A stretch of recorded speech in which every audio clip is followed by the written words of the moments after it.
नमस्कार साथियों, सृष्टि क्लासेस के ऑनलाइन सेगमेंट पर मैं नितिन शर्मा एक बार फिर आप सब लोगों का एक नई इन्फॉर्मेशन के साथ हाजिर हुआ हूँ। दोस्तों, मुझे याद है कि जब मैं अक्सर स्कूलिंग में था तो मुझे कभी किसी से बहुत ज़्यादा इतना भय नहीं आता था। कभी किसी अध्यापक को लेकर, आप भी जानते हैं, परंतु एक अध्यापक को लेकर हमेशा भय आता था, जिसके हाथ में एक छड़ी दिखती थी और उसके गले में एक सीटी लटकी रहती थी और वो खींच के उससे आवाज़ लगाता था।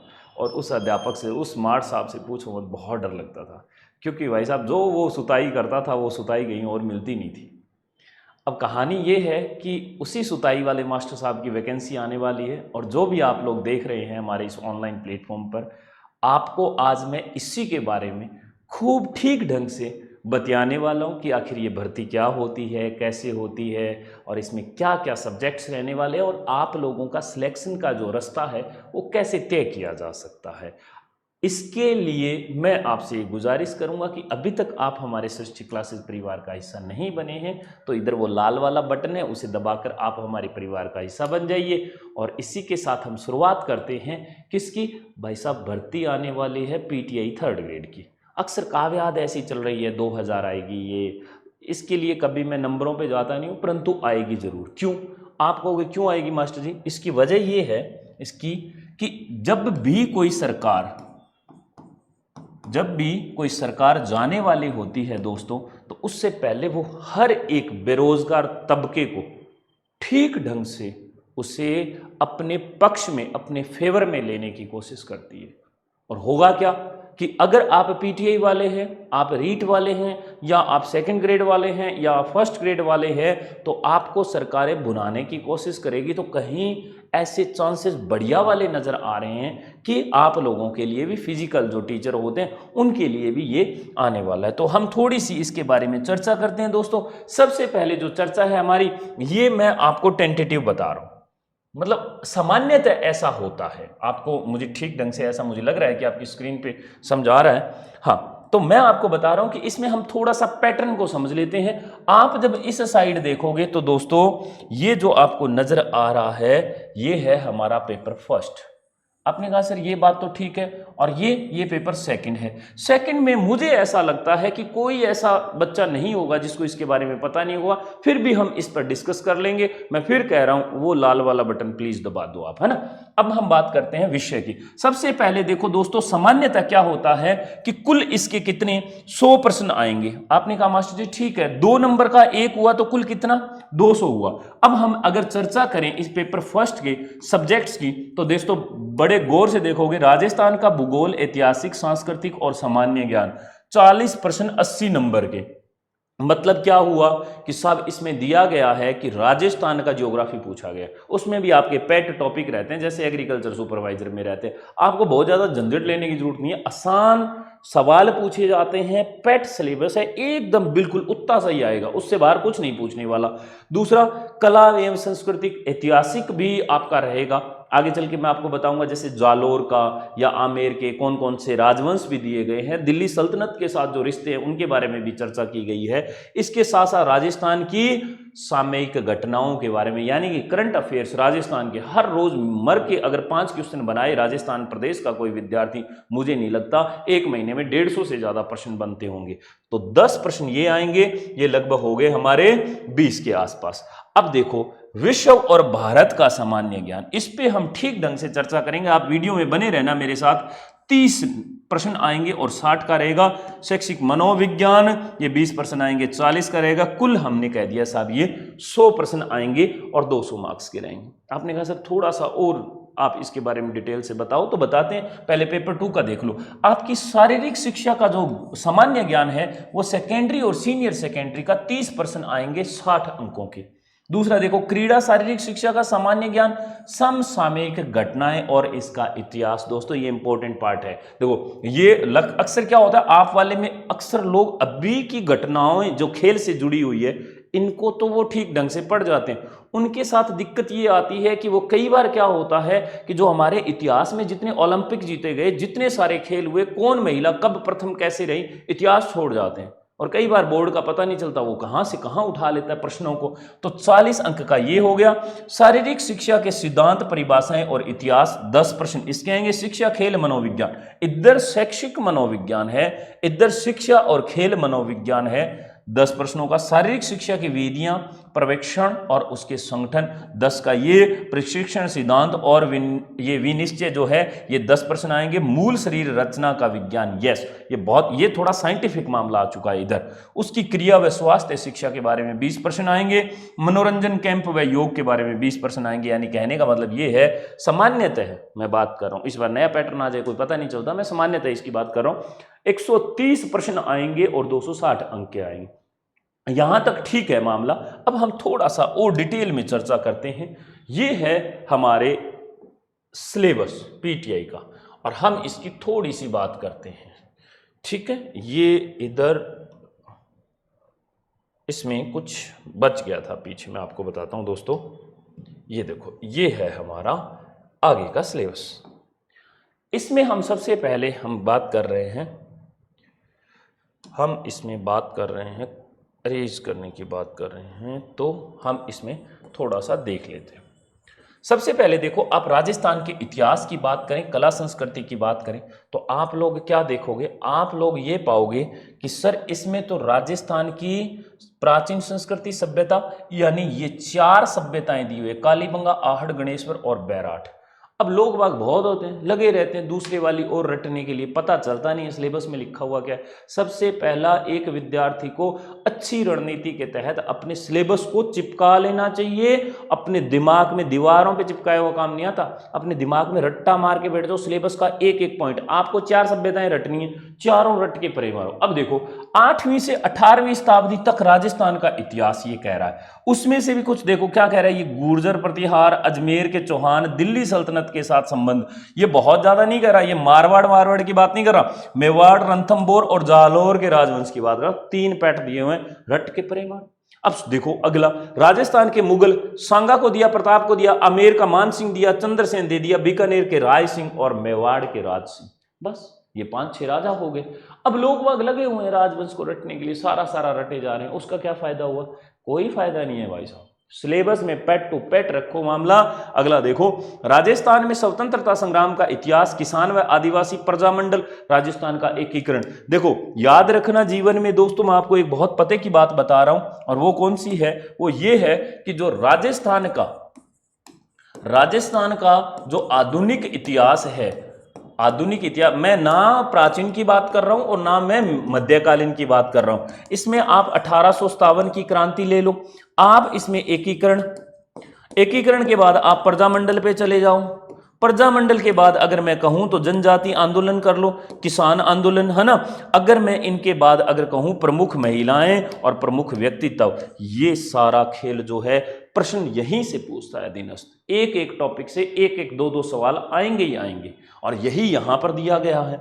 अब हम थोड़ा सा आगे चलते हैं सिलेबस के बारे में। देखो, मध्यकालीन आधुनिक काल में महिलाओं की भूमिका अभी बता के आया मैं आपको, उधर साइड में लिख के। अगला देखो, भूगोल में क्या है? भूगोल में साफ सुथरा दिया हुआ स्थान, क्षेत्र, और इसके साथ साथ क्या लिखा हुआ है इन्होंने कि साहब डेयरी विकास, जनसंख्या वितरण, विकास, साक्षरता, लिंग अनुपात, धार्मिक रचना, जल निकासी, वनस्पति कृषि। देखो इसमें से जो आपके ज्योग्राफी वाला आदमी है, जो भी टीचर है, वो आपको आपके गुरुजन क्या पढ़ाएंगे? देखो इसका भौगोलिक प्रदेश बांच देंगे, इसके साथ साथ क्षेत्र का इसी में आ गया।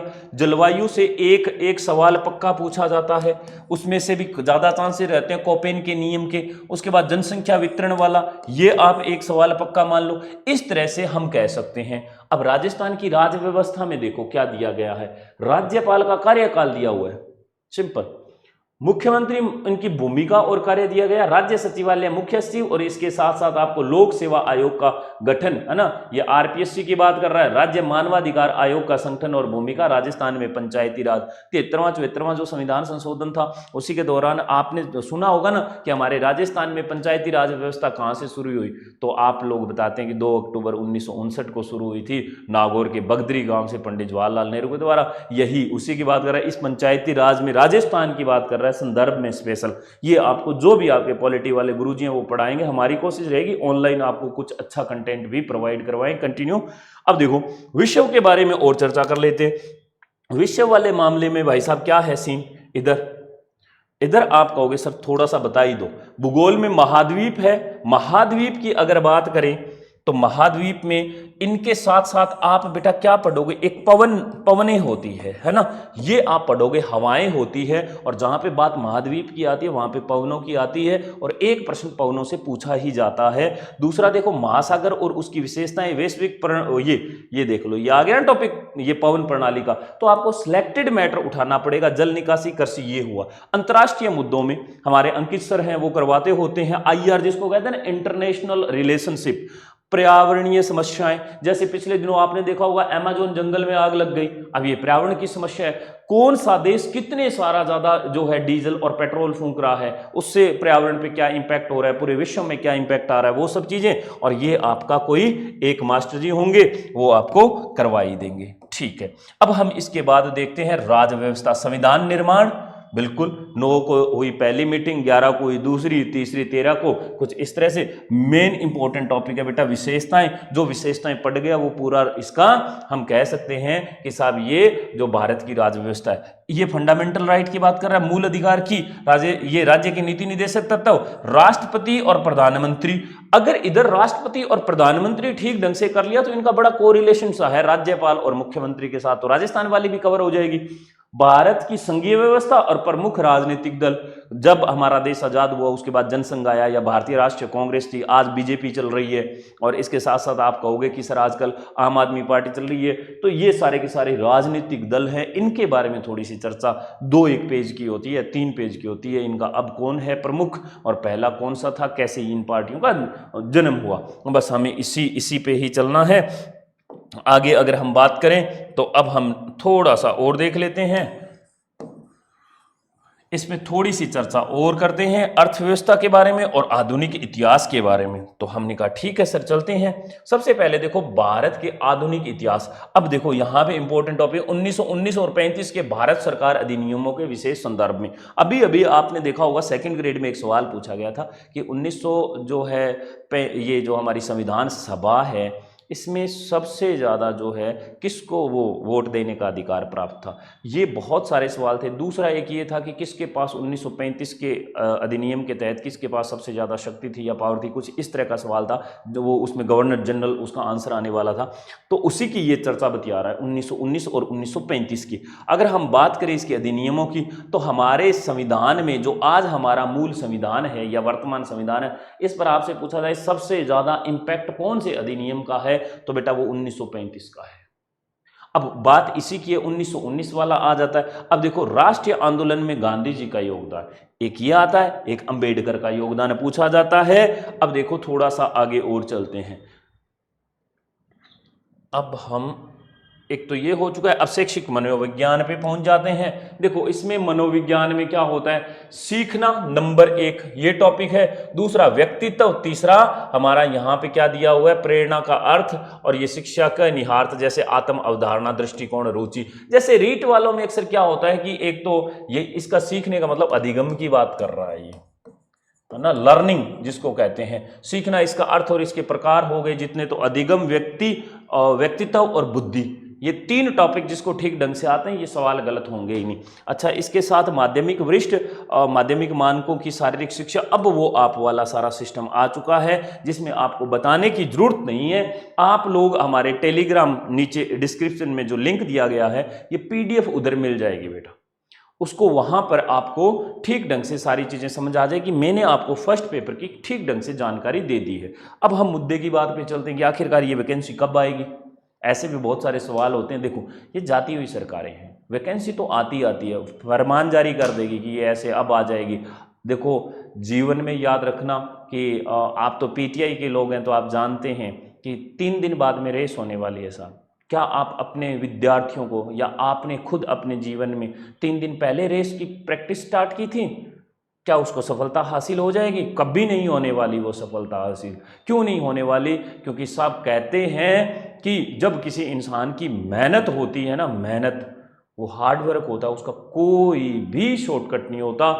जो ओलंपिक खेलने वाले लोग होते हैं वो 15 साल तैयारी करते हैं 15 सेकंड के लिए। दोस्तों आई रिपीट अगेन, 15 साल प्रैक्टिस करते हैं 15 सेकंड के लिए। आप लोगों को ये बताने की जरूरत नहीं है, और उनके दांव जिंदगी भर के लिए, वो अपना एक ओलंपिक खेलने वाले होते हैं 15 साल पहले तैयारी लग जाते हैं। मैं क्यों कह रहा हूं ऐसा? जरूरी थोड़े ना है कि अभी 15 दिन में ही वैकेंसी आ जाए, जरूरी थोड़े ना है कि 2 महीने में आ जाए, 6 महीने में आ जाए। आज ही तैयारी के लग जाओ। जब कोई सारे के सारे, मोहम्मद अली का आपने नाम सुना होगा, मोहम्मद अली ने कहा था मैं हर रोज 12 घंटे मेहनत करता हूं, परंतु मुझे इस बात का पता रहता है कि मैं 12 घंटे मेहनत करता हूं तो मेरा जो प्रतिस्पर्धा करने वाला मेरा कंपटीटर है वो भी 12 घंटे मेहनत करता है, तो फिर मैं 6 घंटे एक्स्ट्रा और मेहनत करता हूं, और इसीलिए मैं इस बॉक्सिंग में चैंपियन मेरे हाथ में रहती है, चैंपियनशिप मैं हमेशा लेके घर आता हूं। तो आपको बेटा पता होना चाहिए, आपको पहले से ऑलरेडी तैयार होना पड़ेगा, आपको लगे रहना पड़ेगा, आपको दौड़ना पड़ेगा। आपको ऐसे नहीं देखना है कि अभी रास्ता साफ है, अभी मौसम खराब है, नहीं, थोड़ा थोड़ा पढ़ते जाइए, रणनीति बना लीजिएगा। रणनीति इसमें बहुत सारी कुछ है नहीं, मैं आपको 2-3 एक मतलब शब्दों में मैं रणनीति बता ही देता हूं। अगर आप नौर भादरा क्षेत्र के बीच में एडवर्टाइजमेंट आ जाती है ना क्रिकेट के दौरान, है ना, वो आईपीएल में बजता है, वैसे ये भी है बीच में। अगर आप पीटीआई की कोचिंग करना चाहते हैं, नौर भादरा, तारानगर, चूरू, हनुमानगढ़, या आप पूरे राजस्थान में कहीं के भी विद्यार्थी हैं, तो हमारा नौहर सबसे कम खर्चीला शहर है। यहाँ पे आपको 3032 रुपए में बढ़िया हॉस्टल मिल जाता है, खूब ढंग का खाना मिल जाता है। आइए, स्वागत है आप लोगों का हमारे नौर की धरा पर। और आप देखिए यहाँ पे जो कंटेंट प्रोवाइड हो रहा है सृष्टि क्लासेस की तरफ से, एक युवा टीम जो आपके लिए हमेशा 24 घंटे डेडिकेटेड रहती है, आपके लिए खूब सारे वीडियोस आ रहे हैं, आप हमारा चैनल देख सकते हैं, और ऐसा ही ऑफलाइन में कंटेंट मिल रहा है। बेटा मैं आपको जो कह रहा था ना, रणनीति की बात कर रहा था, बहुत ज्यादा कुछ है नहीं, आप तो अपना जीके पार्ट को कंट्रोल करना सीखो। जीके पार्ट हो गया, उसके बाद कुछ नहीं बचेगा। अगर जीके पार्ट में एक बार आपने महारत हासिल कर ली, मैं इसमें मोटा मोटी बता रहा हूं, एक आपको इतिहास देखना है जितना आपको सिलेबस है, कला संस्कृति देखना है, कला व संस्कृति, ये तो अभी तक हम सिलेबस के अनुसार, मैं शॉर्टकट बता रहा हूं आपको। और लास्ट में अगर कोई इंसान देखना चाहे तो वो क्या करेगा, राज व्यवस्था देखेगा, राज व्यवस्था। और इसमें जो है ना, आप सबसे पहले भारत की देखना, भारत की आसान है राजस्थान के मुकाबले में, राष्ट्रपति कर लोगे तो राज्यपाल अपने आप हो जाएगा। परंतु अब हम लास्ट में बात करें तो भूगोल देखना, और भूगोल कौन सा, मैं यही कह रहा हूं राजस्थान का देखना, इस बार भारत का मत देखना। अब ये अगर इतने सारे टॉपिक तैयार हैं तो यूं मान लो कि हम ठीक ढंग से 40 से 50 नंबर का जुगाड़ करके बैठ गए, हमें बहुत ज्यादा टेंशन लेने की आवश्यकता नहीं है। परंतु आज ही तैयारी के लगोगे, अगले 6 महीने, हो सकता है वैकेंसी कब आ जाए, हो सकता है आपकी वैकेंसी अगले साल फरवरी में पेपर ही हो जाए, तो अगले 6 महीने अगर डट कर खूब ढंग से मेहनत करोगे और आगे बढ़ोगे तो वो दिन दूर नहीं है। आप वाले में कंपटीशन इतना हाई रहता नहीं है, 2 गुना लेने होते हैं, उसमें भी 40% कुछ बच्चों के आ ही नहीं पाते। सेकंड पेपर में मैंने ऐसे ऐसे पीटीआई देखे हैं साहब, जो एग्जाम में अब 130% है, घर पे आके कहते हैं 110 ठोक के आया हूं, परंतु फर्स्ट पेपर में नहीं, 40 ही नहीं आ पाते साहब। बच्चों की दिक्कत ये होती है, दोनों में बैलेंस्ड रखना बहुत जरूरी है, और यही जो आपका बैलेंस है ये आपको कामयाब करेगा। और मुझे पूरी उम्मीद है कि ये जो मैंने वीडियो बनाया है ये आपके लिए बड़ा हेल्पफुल रहने वाला है। और मैं आपको एक बार फिर से बहुत बहुत बधाई देना चाहता हूं कि अगर आपने ये 10-15 मिनट आपने ये जो है हमारा पूरा का पूरा विश्लेषण अगर आपने कंज्यूम किया है तो आप बधाई के पात्र हैं।